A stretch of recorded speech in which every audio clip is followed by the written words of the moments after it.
তোমাদের বলছি, আজকের ছেলে মেয়েদের বলছি, আজকের ছাত্রছাত্রীদের বলছি, তোমরা ভীষণভাবে অভিযোগ করো।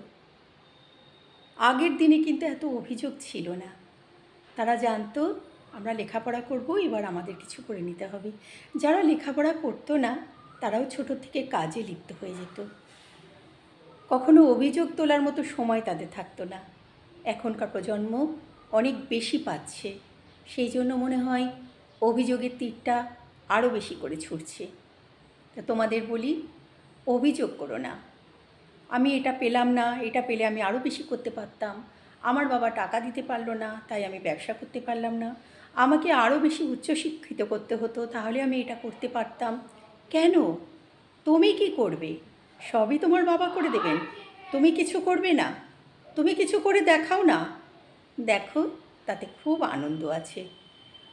যে তার আনন্দটা সারা জীবনে ভুলতে পারবে না। ওটা তোমাকে উৎসাহিত করবে আগামী দিনে আরও বড় কিছু করে দেখানোর জন্য।